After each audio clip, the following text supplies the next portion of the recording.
कि अगर मेरे भाई के हत्यारों को बचाने का कोई काम करेगा तो फिर लड़ाई आर पार की लड़ी जाएगी, कोई समझौता नहीं होगा। मैं आपसे भी कहता हूं, जेल से मत डरो मेरे लोगों। अगर आजादी चाहिए तो उन शहीदों की तरह जिनको हम शहीद आजम सरदार भगत सिंह के नाम से जानते हैं, अगर आजादी चाहिए तो हंसते हंसते अपने प्राणों का बलिदान करना पड़ेगा। पीठ नहीं दिखाई राकेश ने आपको, आप जानते हो कितनी गोलियां मारी गई, उसको पीठ नहीं दिखाई। उन्होंने एक हफ्ते का समय मुझसे मांगा कि एक हफ्ते में वो सभी आरोपियों को गिरफ्तार करेंगे, लेकिन मैंने प्रशासन को 15 दिन का समय दिया है आपसे बिना पूछे कि आप एक हफ्ता मांग रहे हो। मैं आपको 15 दिन देता हूं कि 15 दिन में उन गुंडों को गिरफ्तार करो, और अगर 15 दिन में नहीं किया तो मैं अपने भाई के कफन को सौगंध करके कहता हूं, भारतीय संविधान को संकल्प करके, कि फिर प्रदेश में कोई अधिकारी कर्मचारी, कोई सरकार का नुमाइंदा चैन से नहीं सोएगा। ये मेरा वचन है आप लोगों को।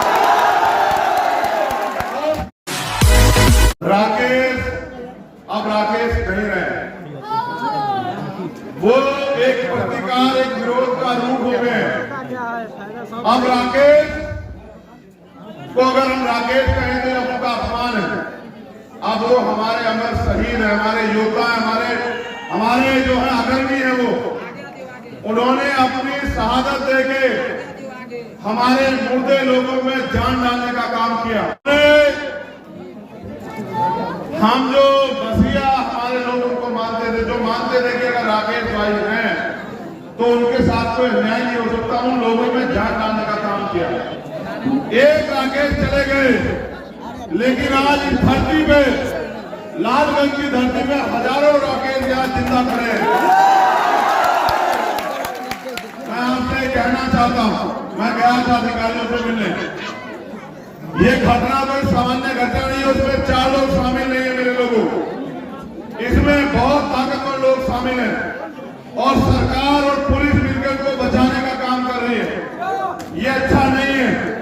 मैं मुख्यमंत्री जी से भी कहना चाहता हूं कि अगर मेरे भाई के हत्यारों को बचाने का कोई काम करेगा तो फिर लड़ाई आर पार की लड़ी जाएगी, कोई समझौता नहीं होगा।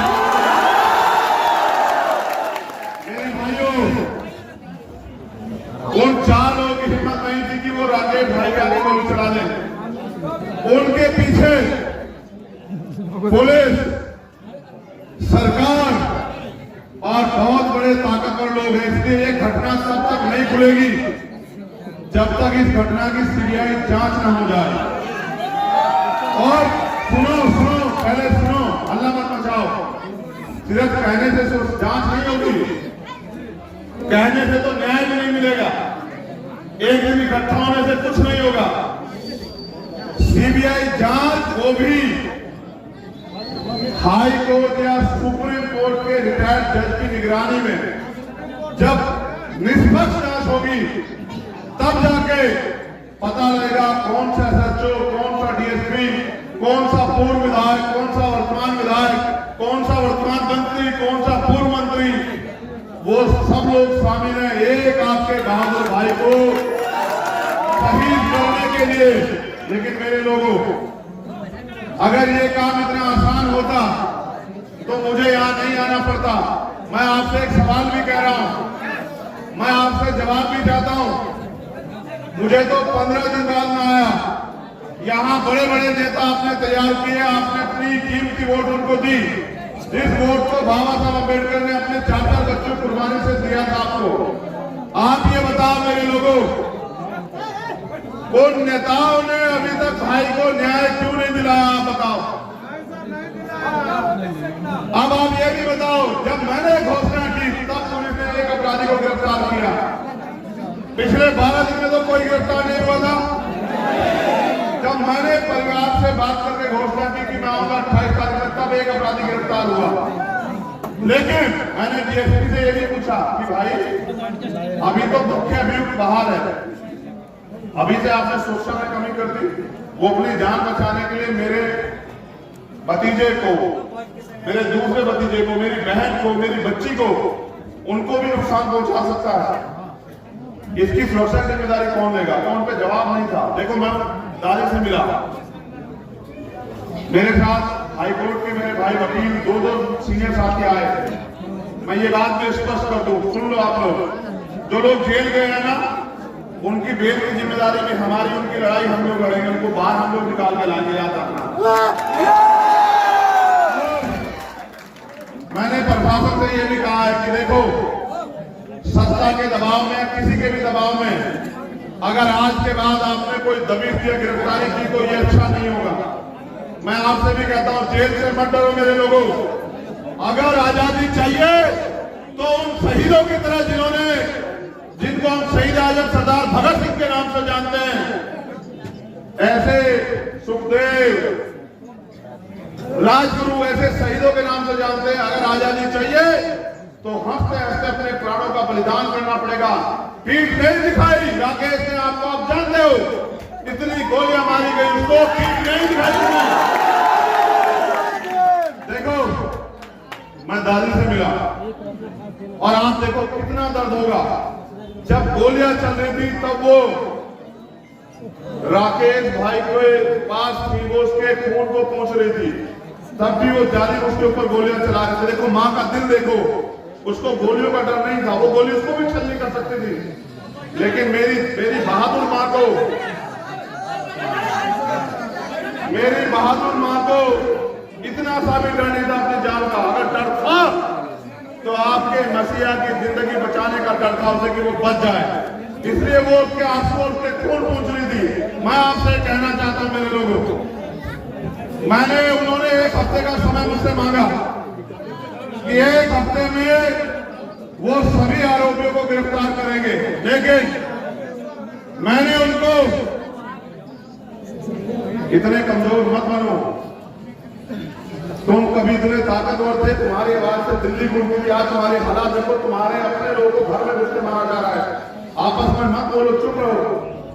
मैंने प्रशासन को 15 दिन का समय दिया है आपसे बिना पूछे कि आप एक हफ्ता मांग रहे हो, मैं आपको 15 दिन देता हूं कि 15 दिन में उन गुंडों को गिरफ्तार करो। और अगर 15 दिन में नहीं किया तो मैं अपने भाई के कफन को सौगंध करके कहता हूं, भारतीय संविधान को संकल्प करके, कि फिर प्रदेश में कोई अधिकारी, कर्मचारी, कोई सरकार का नुमाइंदा चैन से नहीं सोएगा। ये मेरा वचन है आप लोगों को।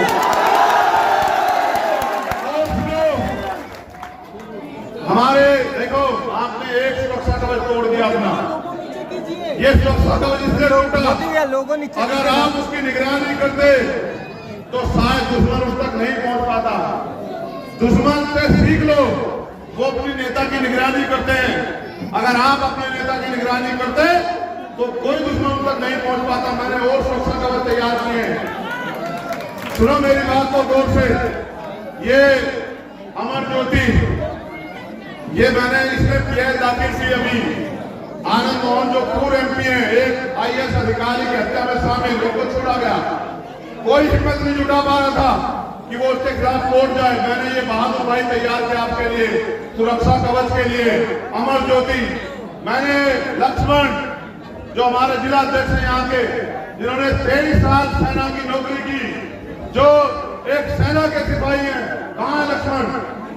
मैंने लक्ष्मण भाई को सुरक्षा कवच के लिए तैयार किया, लक्ष्मण पासवान को। मैंने वीर प्रधान को तैयार किया। ये आपका सुरक्षा कवच बनाया है कि भाई राकेश की गैर मौजूदगी में वो यहाँ समाज की सुरक्षा करेंगे, प्रदेश लेवल पे भी और जिला लेवल पे भी। लेकिन आपको भी मेरा साथ देना पड़ेगा। अगर 15 दिन में सरकार ने हमारी मांग नहीं मानी, जो मांगे और हमने सरकार को दिए, तो बताओ आप लोग सड़कों पे आने के लिए तैयार हो या नहीं हो? एक जिले में आओगे या एक पूरे प्रदेश में आओगे? बताओ। मैं आपसे वादा करता हूं मेरे लोगों, 15 दिन उनके और 16वां दिन हमारा। क्या तो हम अपने भाई को न्याय दिलाएंगे या फिर उसकी तरह मिट्टी में खाक हो जाएंगे, लेकिन झुकेंगे नहीं। और सुनो, वो मरा नहीं है आपका मसीहा, वो जिंदा है। वो आप सब में जिंदा है। वो इसमें जिंदा है, वो इसमें जिंदा है, वो हम सब में जिंदा है। और अगर उसको जिंदा रखना चाहते हो, मैं कह रहा हूं आपसे, क्योंकि मरता वो है जो गायब होता है। वो निडर था, बहादुर था, इसलिए वो अमर हुआ। उनके आत्मकद मूर्ति लालगंज चौराहे पे हम लोग लगाने का काम करेंगे कि दुश्मन को भी, हमारे लोगों को भी हमारा बहादुर भाई याद रखना। हमारे भाई की एक आत्मकद मूर्ति उसी के निवास में, इस लालगंज के चौराहे पे, और हर संघर्ष आंदोलन में हम अपने महापुरुषों के बाद अपने वीर अमर शहीद भाई का नाम भी लेने का काम करेंगे और जगह जगह पे उसके द्वारा किए गए कार्यों को बताने का काम करेंगे। मैं आपसे कहना चाहता हूं, आज आप इतनी बड़ी संख्या में आए हो, पूरे रोड पे आप खड़े हो, एक दिन में न्याय नहीं मिलेगा। अगर सीबीआई जांच सरकार नहीं कराएगी तो हम लोग मुख्यमंत्री का घेराव करेंगे, हम जेल भरो आंदोलन चलाएंगे, हम पूरे प्रदेश में दलितों की पंचायत करेंगे और दलितों से ये पूछेंगे कि कितने राकेश पासवान को शहीद कराने के बाद आप लोग जानोगे। ये लड़ाई आज की नहीं है मेरे लोगों, इतिहास गवाह है। जिसने भी अपनी कौम के लिए ईमानदारी से लड़ाई लड़ी है, उसको अपने खून से कीमत चुकानी पड़ी है।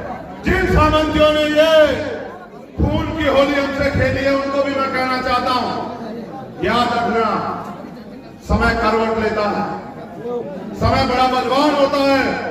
आज तुम ताकत में हो, कल मेरे लोग इस प्रदेश में ताकत में होंगे।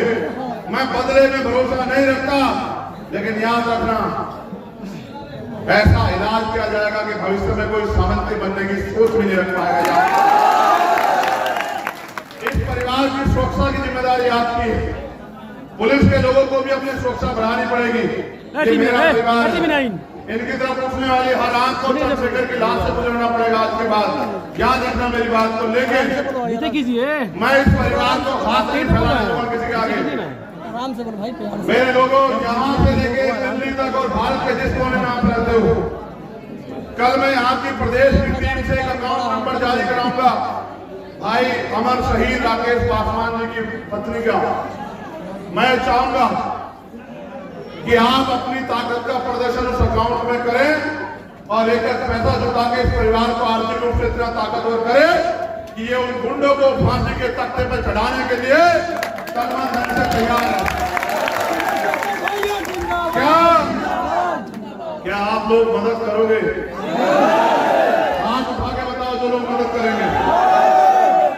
कल मैं वो अकाउंट नंबर जारी करूंगा, उस अकाउंट नंबर पे आप ये तय करके मदद करना कि हमें अपने भाई से जो हमारी लड़ाई लड़ी है उस कर्ज को चुकाना। और सुनो, ये परिवार डरपोक परिवार नहीं, ये समाज भी डरपोक समाज नहीं है, क्योंकि आर्थिक रूप से कमजोर है, इसलिए कमजोर पड़ रहा है।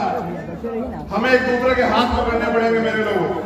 हमारे प्रदेश के अध्यक्ष यहाँ हैं, जोर आजाद जी, मैं उनसे भी कहना चाहता हूँ, इस पूरे मामले को हाई कोर्ट में चाहे सुप्रीम कोर्ट जाए या यहाँ जिला, उसमें जो लोग जेल चले गए हमारे, उनको छुड़ाने की इन वकील भाइयों के साथ, और जो लोग जिनको सरकार जेल भेजेगी पुलिस, उनको बेल पे भी बाहर नहीं आने देना, उनकी बेल भी अपोज करने का काम हम लोग